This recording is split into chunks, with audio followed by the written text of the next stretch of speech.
नमः सर्वेभ्यो। आज के इस वीडियो में हम मनुस्मृति के द्वितीय अध्याय के श्लोक 54 से लेकर के आगे के कुछ श्लोकों को पढ़ेंगे।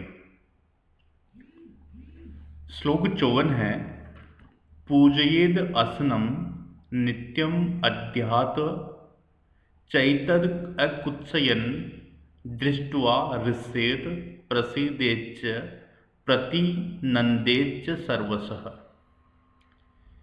भोजन किस प्रकार से ग्रहण करें या भोजन को ग्रहण करने का विधान क्या है, यह विषय इस श्लोक के माध्यम से महर्षि मनु ने जन सामान्य को बतलाने का प्रयास किया है।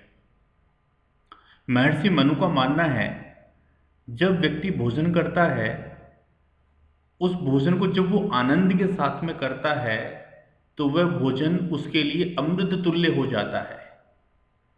और भोजन को यदि हीन भाव से ग्रस्त होकर के भोजन में कमियां निकाल करके भोजन को अस्वादिष्ट बतला करके जब भोजन किया जाता है तो निसंदेह वह भोजन अमृत तुल्य न होकर के विष समान हो जाता है। इसलिए भोजन को किस प्रकार ग्रहण करें कि ऊर्जा और बल का संचार शरीर में हो, एक आनंद की प्राप्ति शरीर में हो और शरीर में जाकर के वह भोजन हमें एक विशेष ऊर्जा प्रदान करे।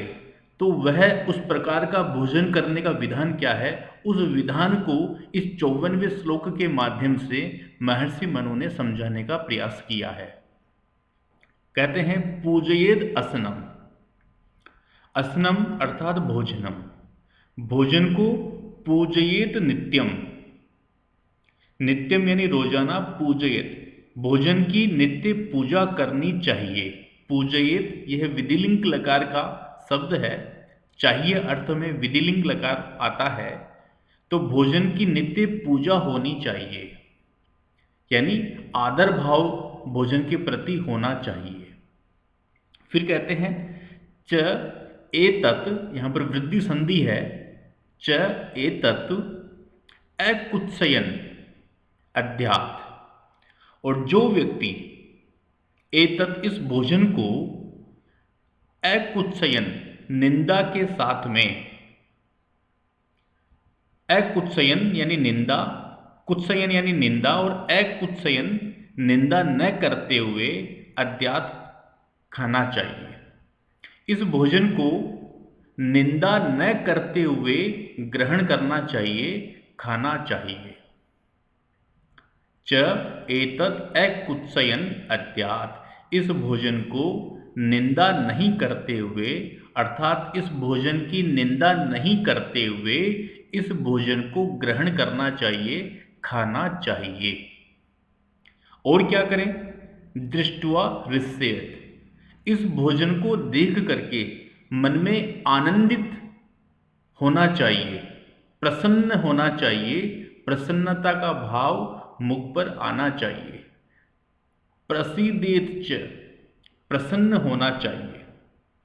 ऋष्येत यानी आनंदित होना चाहिए, और प्रसीदेत च, और प्रसन्न होना चाहिए। प्रतिनंदेत च सर्वशः, प्रशंसा करनी चाहिए। प्रतिनंदेत च, और सभी प्रकार से इस भोजन की स्तुति करनी चाहिए, इसका आदर, इसके प्रति आदर का एक भाव रखना चाहिए। मैंने पहले भी बतलाया, और ये हमने अपने वास्तविक जीवन में भी अनुभव किया है। किसी वस्तु को जब हम आनंद के साथ में करते हैं तो वह वस्तु हमारा आनंद और बढ़ा देती है। भोजन को आनंद के साथ में ग्रहण करेंगे तो भोजन और अधिक स्वादिष्ट लगेगा, और भोजन को यदि हम निंदा के साथ में, भोजन में कमियां निकाल करके ग्रहण करेंगे तो वह भोजन हमारे दुख को और अधिक बढ़ा देगा। इसलिए भोजन को आनंद के साथ में, प्रशंसा के साथ में, स्तुति के साथ में, निंदा न करते हुए पूजा के साथ में उस भोजन को हमें ग्रहण करना चाहिए। पूजा का एक भाव मन में रख करके, एक आदर का भाव उस भोजन के प्रति मन में रख करके उस भोजन को हमें ग्रहण करना चाहिए। अग्रिम श्लोक है, पूजितम ह्यसनम नित्यम बलम ऊर्जम च यच्छति, अपूजितम तु तद्भुक्तम उभयम नासयेत इदम। जो पूजा पूर्वक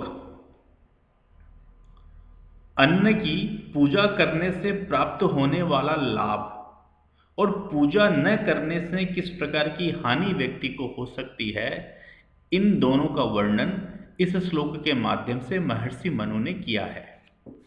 पूजा करने से वह अन्न किस प्रकार की शक्ति हमें देगा, किस प्रकार का लाभ हमारे अंदर पहुंचाएगा, और पूजा न करके निंदा के साथ में यदि उस भोजन को हम ग्रहण करते हैं तो वह भोजन किस प्रकार की हानि हमें प्रदान करेगा, इन्हीं बातों को इस श्लोक के माध्यम से महर्षि मनु ने समझाने का प्रयास किया है।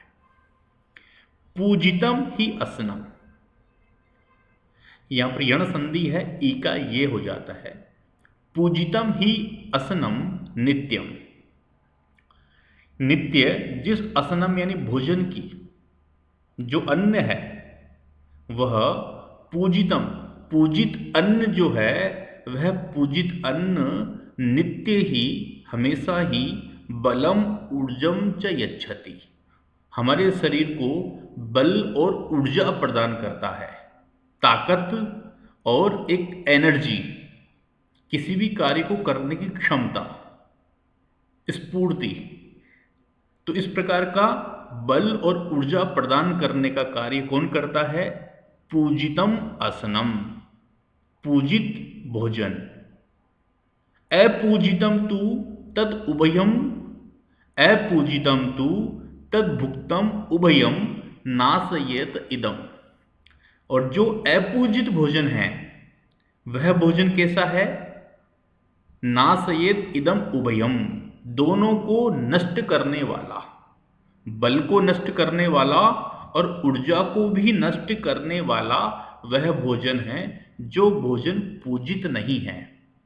जो भोजन निंदा पूर्वक ग्रहण किया गया है वह भोजन निसंदेह बल और ऊर्जा को नष्ट करने वाला है। और जिस भोजन को पूजा करते हुए आदर के साथ में, जिस भोजन को आनंद के साथ में ग्रहण किया जाता है वह भोजन निसंदेह बल और ऊर्जा को प्रदान करने वाला होता है। आगे नेक्स्ट श्लोक में झूठे अन्न को नहीं खाना चाहिए, या किस समय भोजन करने का विधान है, कौन सा समय भोजन के लिए उपयुक्त है और कौन सा समय भोजन के लिए अनुपयुक्त है, इसका विधान इस श्लोक के माध्यम से महर्षि मनु ने किया है।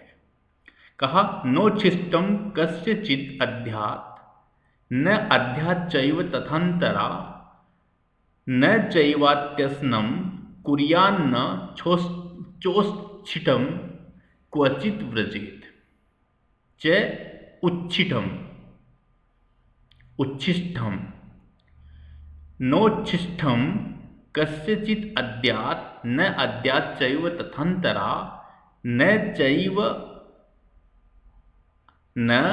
चैवात्यसनं कुर्यान् चोच्छिष्टम क्वचित् व्रजेत्।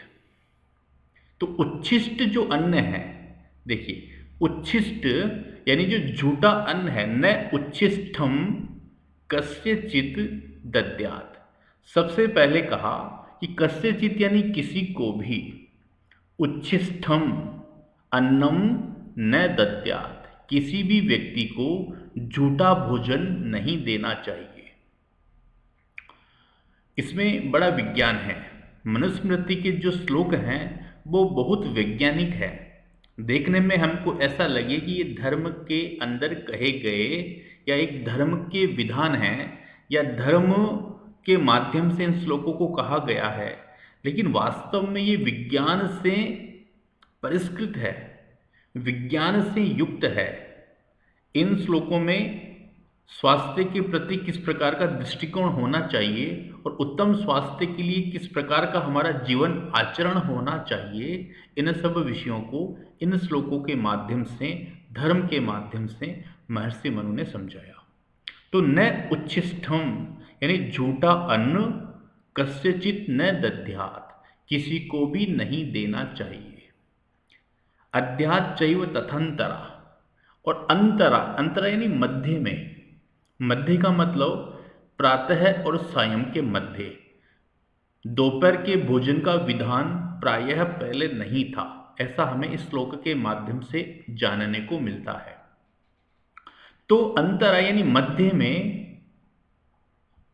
क्या है? न अध्यात, भोजन नहीं करना चाहिए, यानी प्रातः और सायं के मध्य में भोजन नहीं करना चाहिए। हम ऐसा भी मानते हैं जब प्रातः काल सूर्योदय की जो वेला होती है उसमें जब भोजन किया जाता है तो उसका पाचन बहुत अच्छा होता है। ऐसे ही शाम के जब सूर्यास्त के समय जब उस समय की वेला में भोजन किया जाता है तो उसका पाचन बहुत अच्छा होता है। तो यही कारण रहा होगा कि महर्षि मनु ने बतलाया कि अंतरा यानी दिन के मध्य में भोजन नहीं करना चाहिए। और क्या कहते हैं? न च एव, यहाँ पर देखिए, यहाँ पर भी वृद्धि संधि है। न च एव अत्यस्नम, अत्यस्नम यानी बहुत अधिक खाना, कुर्यात, बहुत अधिक नहीं खाना चाहिए। जितनी मात्रा में भोजन की आवश्यकता है उससे भी थोड़ी सी कम मात्रा में ही भोजन का ग्रहण करें। न उच्छिष्टम क्वचित व्रजेत, और झूठे मुंह क्वचित व्रजेत, कहीं पर भ्रमण के लिए नहीं जाना चाहिए। भोजन करने के पश्चात अच्छे से मुख को साफ करके ही बाहर जाना चाहिए, क्योंकि भोजन के दाने जब मुंह के अंदर रह जाएंगे तो दांतों में फंस करके कहीं ना कहीं वो दांतों को नुकसान पहुंचाएंगे। उससे और अन्य प्रकार के कीट दांतों में लग सकते हैं। इस प्रकार से भोजन करने के पश्चात अच्छे से मुख को साफ करके ही बाहर निकलें। और क्या कहा? अत्यस्नम न कुर्यात, बहुत अधिक मात्रा में भोजन नहीं करना चाहिए। जब व्यक्ति बहुत अधिक मात्रा में भोजन करता है तो उसमें एक आलस्य उत्पन्न होता है, और उस आलस्य से वह तपस्या या अपने कर्तव्य कर्म को या अपने अन्य कर्मों को वो सही से नहीं कर पाता। इसलिए अत्यधिक भोजन उसके कर्म में बाधक है, इसलिए अत्यधिक भोजन से बचना चाहिए। भोजन के पश्चात अच्छे से मुख को साफ करना चाहिए, झूठा भोजन नहीं करना चाहिए, और दिन के मध्य में भोजन नहीं करना चाहिए। ऐसी कुछ बातें इस श्लोक के माध्यम से महर्षि मनु ने बताई। तो आज के इस वीडियो में हमने इन 3 श्लोकों की व्याख्या की जो परीक्षाओं में विस्तार से व्याख्या करने के लिए पूछे जाते हैं। कई बार 15 नंबर या 20 नंबर में अथवा 10 नंबर में विस्तार से व्याख्या के रूप में इन श्लोकों को पूछा जाता है। तो सभी विद्यार्थियों से मेरा निवेदन है, इन श्लोकों को और अच्छे से गंभीरता से समझें, पढ़ें और साथ में अपने जीवन में भी अपनाएं। पढ़ करके केवल ज्ञान प्राप्त कर लेना पर्याप्त नहीं है, उस ज्ञान को अपने जीवन में जब हम उतारते हैं तो वो ज्ञान गुणीभूत होता है। तो इसी प्रकार की भावना को लेकर के हमें इन श्लोकों को पढ़ना चाहिए। साथ ही कहाँ पर संधि कौन सी हुई है? न उच्छिष्टम, यहाँ पर गुण संधि है, यहाँ पर वृद्धि संधि है, तथा अंतरा यहाँ पर दीर्घ संधि है, यहाँ पर गुण संधि है, यहाँ पर वृद्धि संधि है। तो कहाँ पर कौन सी संधि है, कौन सा समास है, तो इन सब विषयों का भी हमें गंभीरता से ध्यान करना चाहिए। आज के वीडियो में बस इतना ही। धन्यवाद।